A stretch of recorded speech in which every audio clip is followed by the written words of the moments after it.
Hi, everybody. Welcome to the Positive Post in Conversation. I'm Zazie Todd, and I'm joined, as always, by my friend and colleague, Kristi Benson. Hi, Kristi. How are you? I'm good, thank you. How are you? I'm good, thank you. And I'm really excited because we're joined by a very special guest today, Kate LaSala from Rescued by Training. Hi, Kate. How are you? Hello, I am good. Thanks for having me. Thanks so much for coming. So, Kate LaSala, CTC, is a professional dog trainer and a certified behavior consultant, and she specializes in fear and aggression. She's helped over 2,400 dogs overcome issues that their guardians thought were impossible, including fear of strangers, separation anxiety, resource guarding, and growling at toddlers. As a licensed family pause parent educator, she's uniquely qualified to help families with babies and kids. She offers one-on-one remote services worldwide and self-paced courses, including her new online course, Bringing Home Baby, Preparing Dog and Family for a New Baby. So she's here today to talk to us about how you can welcome a new baby into your home when you have a dog. So how did you originally get involved in this specialty, Kate, of preparing dogs and families for a new baby? So, because I focus on fear and aggression, I started getting a lot of requests from families that had dogs who were struggling with babies when they were bringing them home. So, they'd bring their newborns home and the dog would be afraid of the baby, they'd be growling or clearly uncomfortable. So, the parents would seek out someone, my dog's aggressive towards my child. And since I didn't have children of my own, I was feeling a little ill-equipped to tackle the child side of things. So then I sought out Family Paws and the Family Dog programs and went through both of their programs to be a little more educated about the kid side of things so that I could combine some child development education with my dog education and sort of marry those two pieces together. And I've continued to maintain both of those licenses throughout my certification. So I'm currently still a licensed Family Paws educator, and that education has, helped me develop my course that I just released, but it's really helped me work with these families with, kids of all ages. So infants through school age kids. Yeah, that's fascinating. It's such an interesting question, isn't it, about the kid thing? Like, I think we're all pretty comfortable with adults and in our interactions with dogs and how to teach adults. And I actually find like the whole question of pedagogy with adults to be super fascinating because it is a discipline and it is something that we can learn about. But then you throw in the kid thing and there's like the developmental stuff and management stuff. Yeah. So what are some of the big issues that people have when they come to you when they're expecting? Baby's not here yet. I don't know how often that actually happens or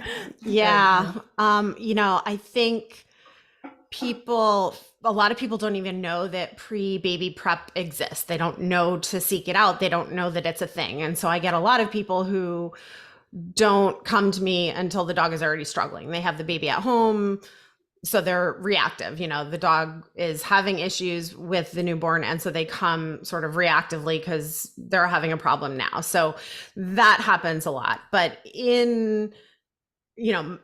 the point of my course and what I would love to get out there is that pre-baby prep is a thing, and I wish more people knew about it, and I wish more people did it. So I think people, even if they know that it's a thing, they seriously underestimate the amount of time and preparation that it takes to really help a dog prepare for all the changes that happen when we're about to bring a baby into the home. So if we think about all the changes that are going to happen. So if your dog is sleeping with you and you plan on having your newborn co-sleeping or sleeping in your bedroom in a bassinet, we're going to need to change that because the dog and the baby cannot be sleeping in the same room. That's just not safe. So if your dog is used to sleeping in your room, my dog sleeps in the same room as me.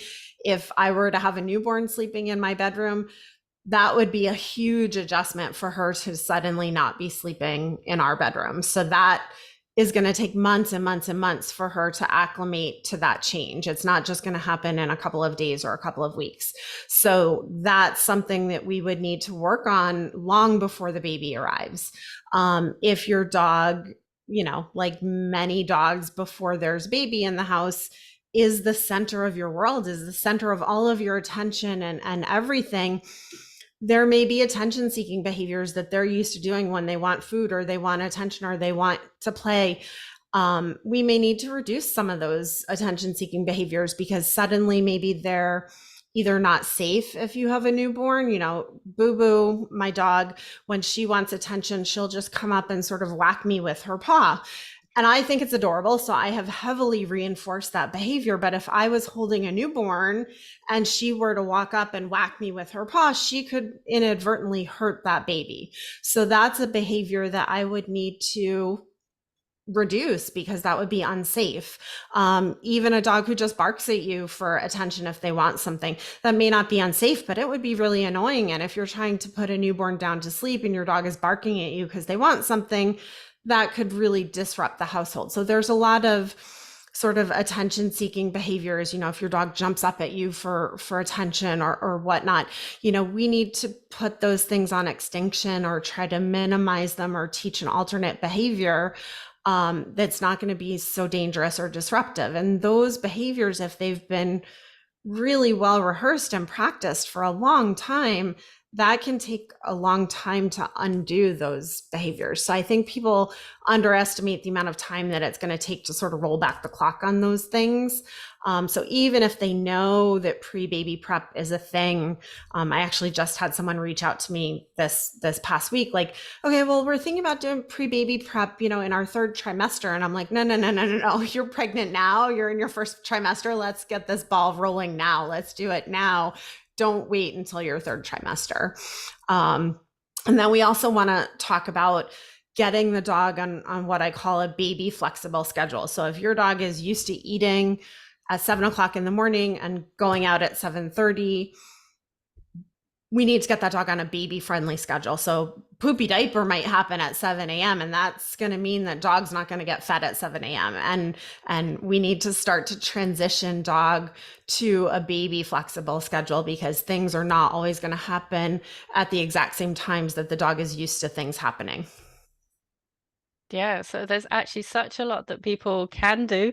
And I think you're right. Most people don't know that they can do these things before the baby arrives, and that it's so important to do them a long time before. As you say, it takes time. Mm-hmm. So suppose someone hasn't done any of these things and they've just brought the baby home. What kinds of issues do people have with their dog then? So a lot of dogs do struggle with those sudden changes in routine. So now the baby is home and walk time isn't happening, or maybe they're not getting the attention or exercise that they're used to getting. So maybe that's causing a little bit of frustration because they've got all this pent up energy that they're not burning off because they're not getting exercise. They're not getting the attention because they're used to being the center of the universe. And now all of that attention is focused on baby, as it should be. Visitors might be coming in to visit the baby and not really paying attention to the dog. And so there's going to be lots of changes happening in the household, and that can be really frustrating for the dog. There may also be cases where the dog wasn't properly socialized early on to infants or toddlers or children in general. And so there could be some fear issues popping out if there's lack of socialization or bad experiences with children. Newborns, they're up every 2 hours for feeding. So not only are the parents' sleep schedules being disrupted, but we're going to have the dog's sleep schedule being disrupted. Dog might be cranky or sensitive and having behaviors popping out because they're not getting as much sleep as they should be getting, just like everybody in the household. So all of those things can sort of exacerbate issues or cause new issues to pop out, things that we may not have seen previously. I think one of the scariest things, I imagine it's got to be one of the scariest things for new parents, is if their dog is actually displaying aggressive behavior towards their baby or around their baby. So what should people do if their dog growls or starts to show sort of indicate that they're uncomfortable with their body language once the baby comes home?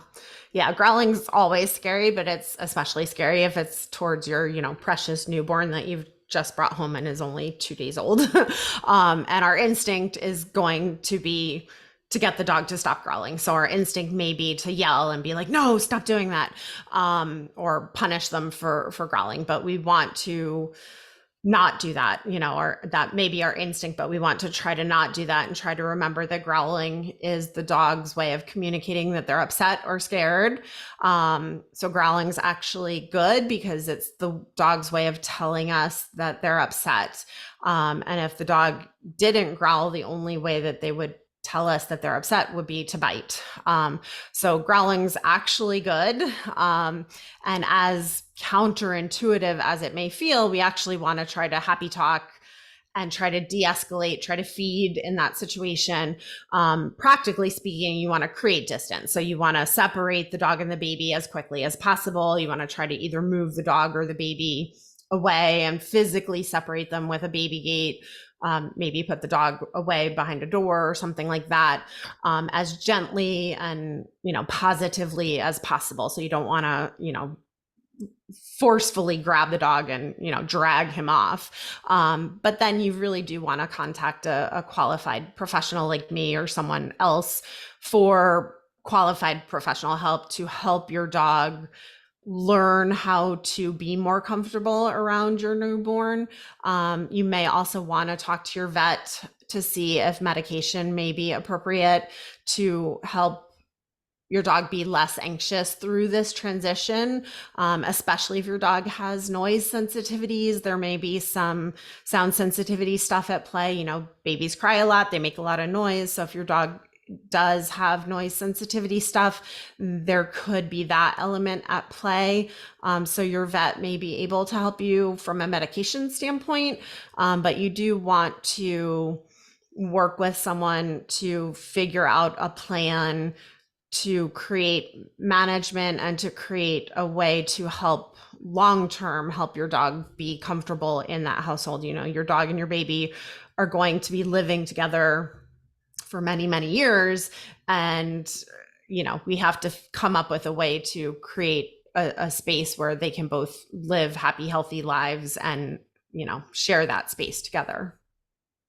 Yeah, and I know that one of the things you've got in your course is actually an action plan for what to do if the dog growls at baby, because that's such a scary time for people. But can you tell us something about what else is in your course that makes your course different from some of the other courses that are available out there? Yeah, so, a lot of the things that are out there are actually kind of short, hour and a half long webinars, not really comprehensive courses. So my course is a really in-depth course. It's 18 modules. It covers exactly what to train, how to do it. It's not just tips here and there. And, my goal with doing this was, life with baby and dog is more than just tips. It's your dog and your baby and their safety together is so important that it can't just be covered in tips. It's really, really, the crux of it is how to keep everyone safe and happy. So there's 18 modules. I cover why a dog might be fearful, where fear in dogs comes from.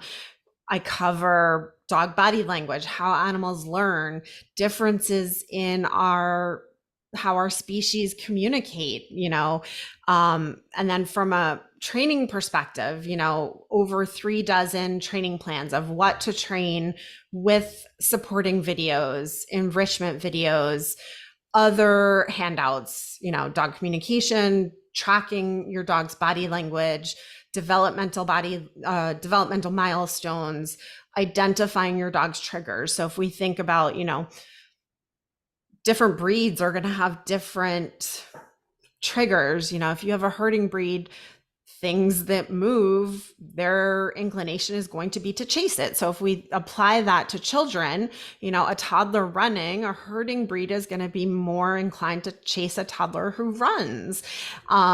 So you really want to think about your dog's triggers and identify those so that we can plan for your specific dog and what might trigger them versus some other person's dog, how your dog gets your attention, and then developing a homecoming plan. So thinking about things like when you're changing a diaper, where do you want your dog? What do you want your dog to be doing? And then what do we need to train in order to make that happen? When visitors come over to visit the baby, what do you want your dog to do? Where do you want him to be? What do we need to train to make that happen? So we, come up with this homecoming plan, and then there are training plans to help you, figure that all out, and videos to go with all of that. So there's over 36 training plans. I also include a membership in my private Facebook community where I have scheduled office hours, where I have a Zoom and you can pop in during office hours if you have a question, if there's something that you're unsure about and you want to meet with me during office hours. So that's included in the course as well. And then beyond that, there's also a voucher for a discounted rate. If you decide you want to have a one-on-one video session with me, there's a discounted rate for a single video session. So if you decide you go through the whole course, office hours, aren't enough, and you still want to do a one-on-one session with me, you get a discount on that. So there's really a whole lot of stuff that's included in that is just so far beyond just like a 60-minute webinar that so many other people offer out there. Yeah, it sounds very comprehensive. That's brilliant. Yeah. Is that part of why you decided to offer a course like this? Is just you sort of took the temperature of what kind of offerings were available for people with do it yourself kind of thing, and and there's a gap.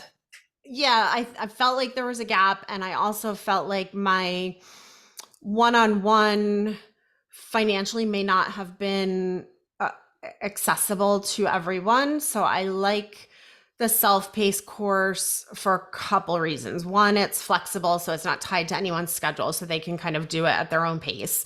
I like that it's a more affordable price point for people who may not be able to afford private one-on-one training, or who just want to do sort of a DIY approach to training.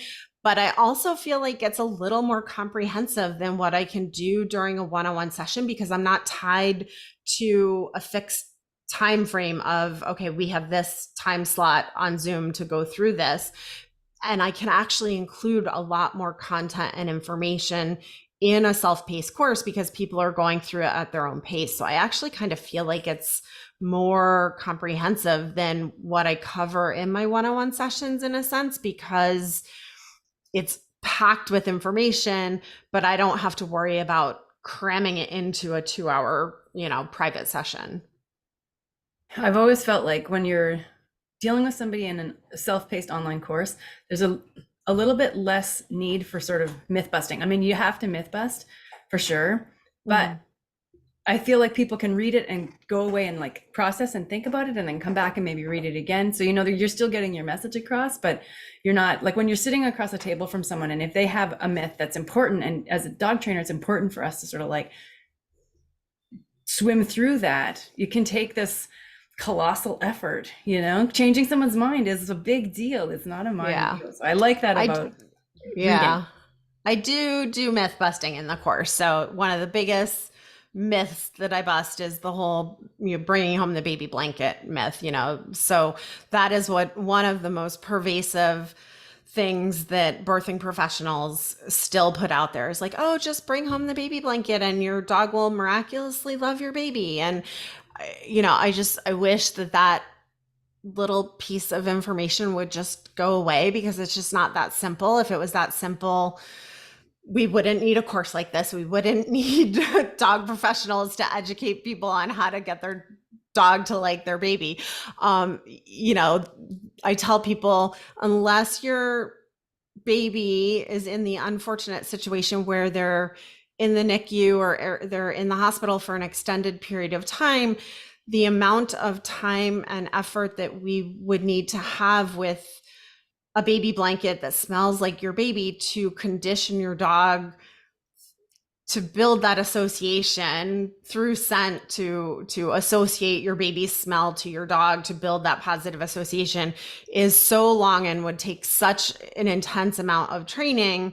We're not going to get that with 1 or 2 exposures. And if we think about, maybe one, the partner is bringing the baby blanket home from the hospital, that baby blanket doesn't just smell like the baby. It smells like the hospital. It smells like the person who's bringing it home. It smells like medication. It smells like whatever they wipe the baby down with. It smells like so many other things.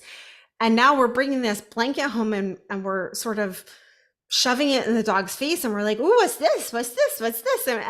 And we're making a big deal about this thing, and the dog's like, "Wait, what are you doing? Why are you shoving this thing in my face?" And we're kind of like freaking this dog out, and we're not doing it in a very, we're well intentioned, but we're not accomplishing what we're trying to accomplish.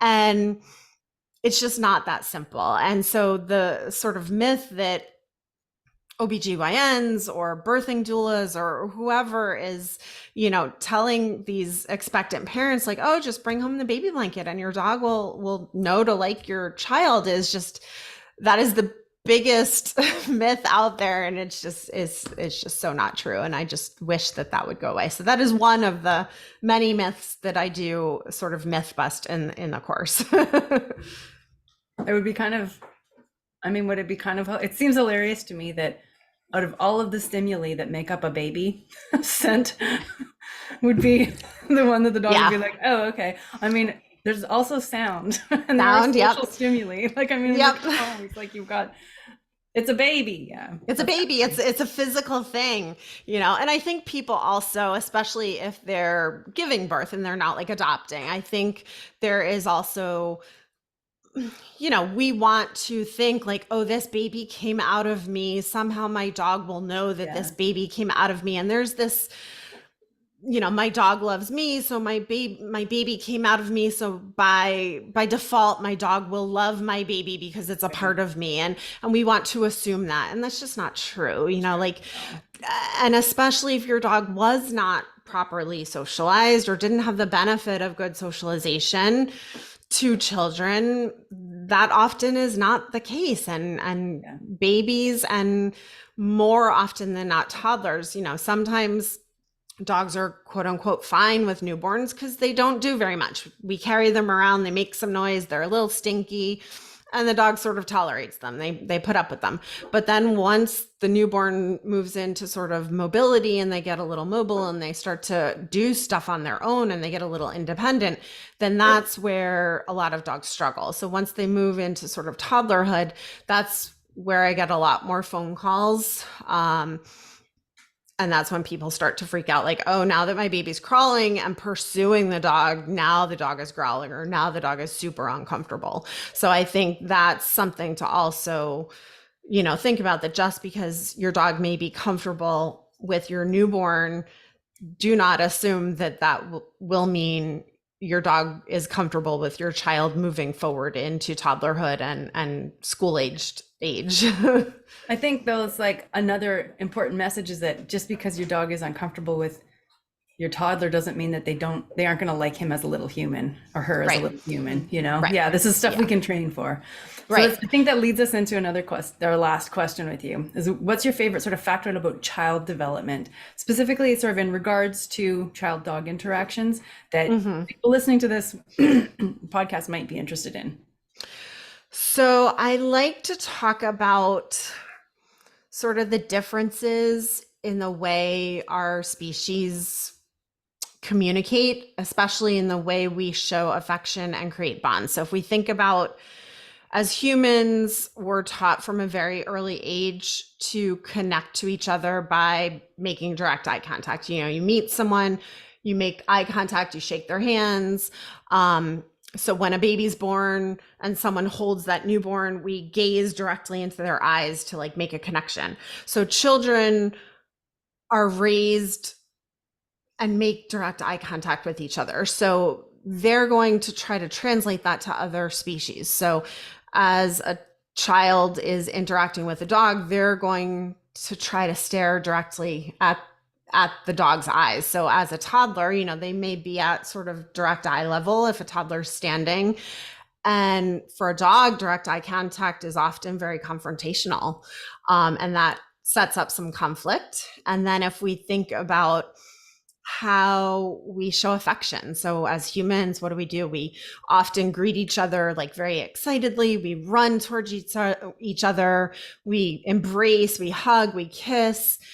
And for dogs, hugging and kissing, hugging is a uniquely primate way of showing affection.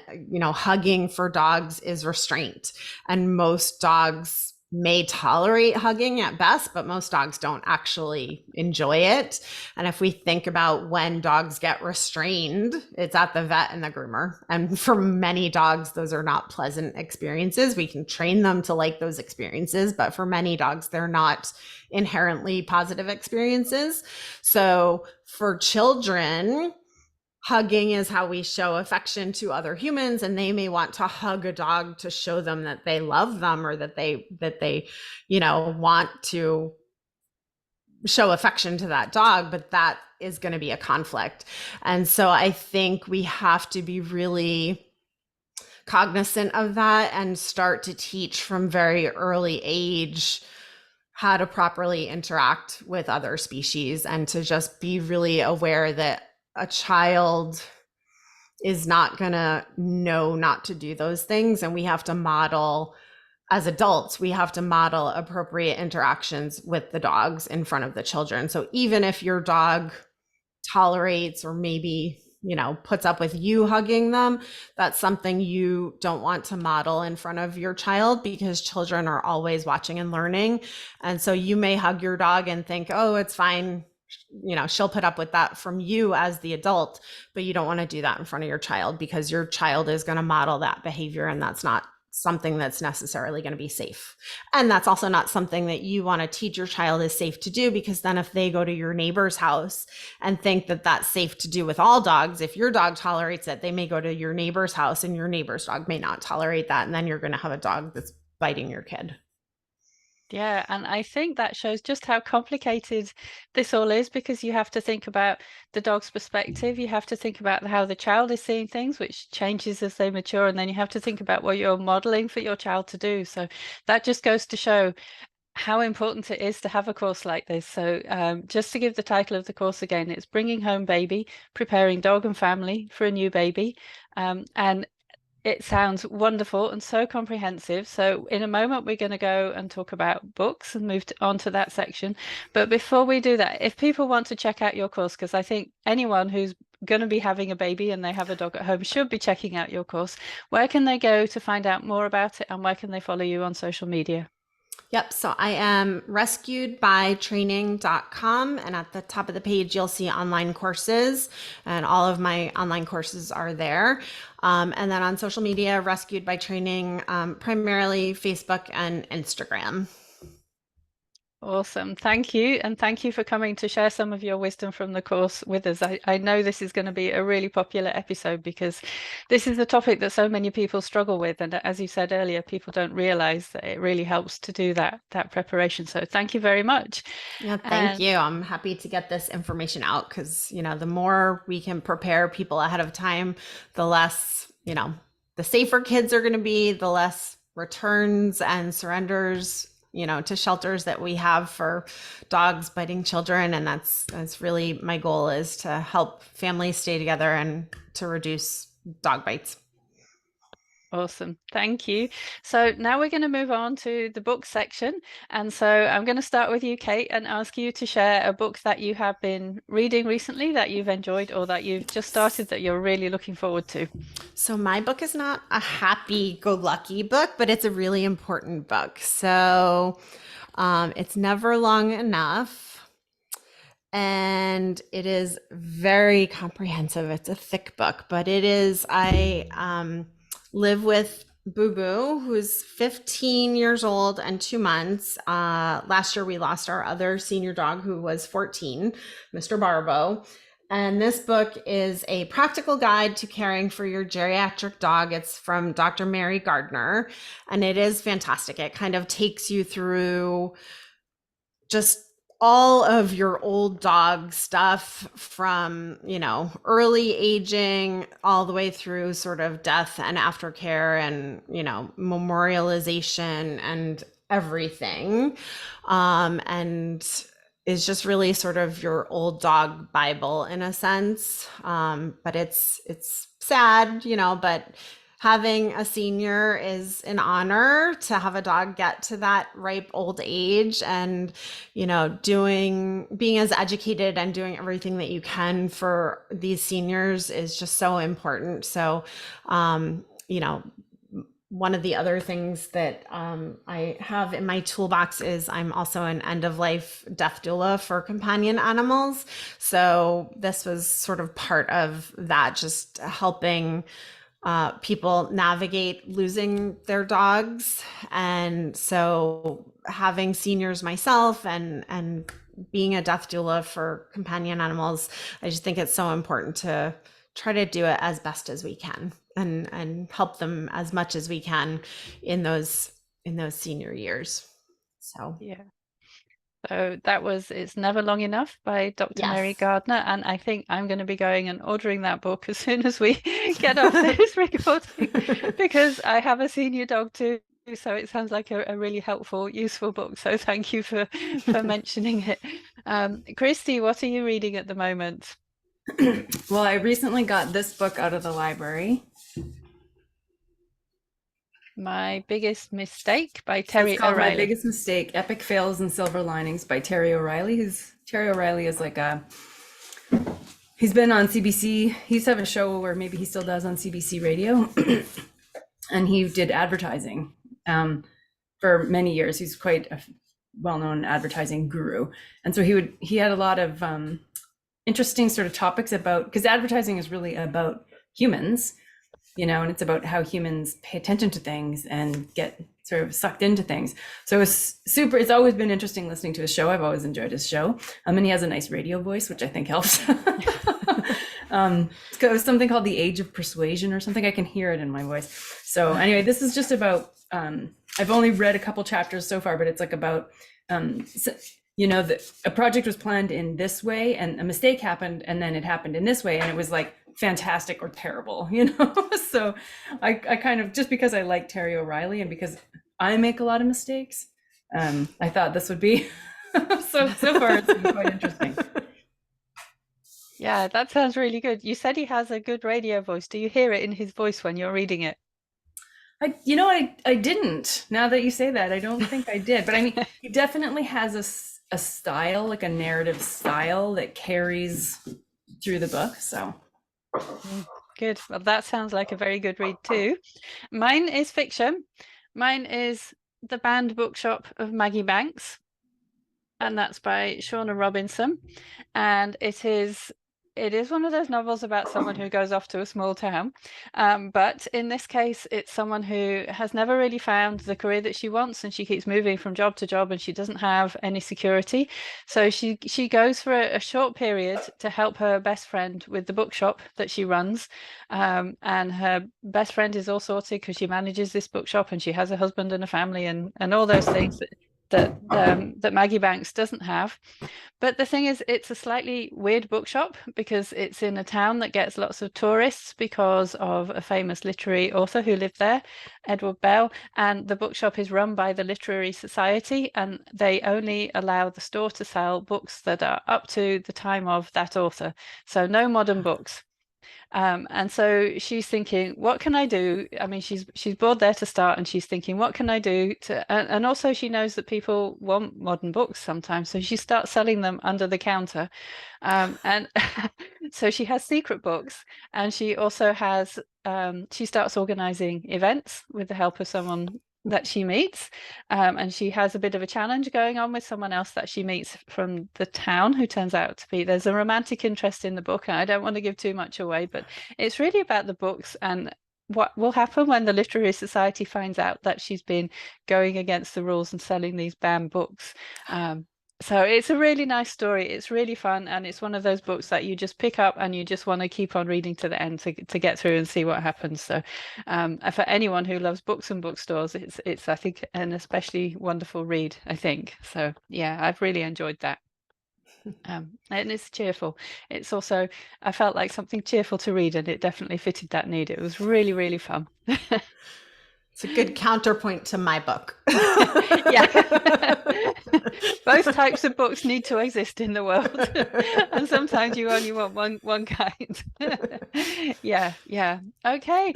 So that brings us to the end of this episode. We've been joined today by Kate LaSala of Rescued by Training. Thank you, Kate, for coming to tell us so much and sharing so much wisdom about your course on bringing home baby, what people can do to help their dogs adjust to that transition. Thank you. Thank you so much. And Bye, everybody. thank you to everyone who's been listening or watching, and please hit the subscribe button to make sure that you never miss a show in future, and we'll see you next time. Bye.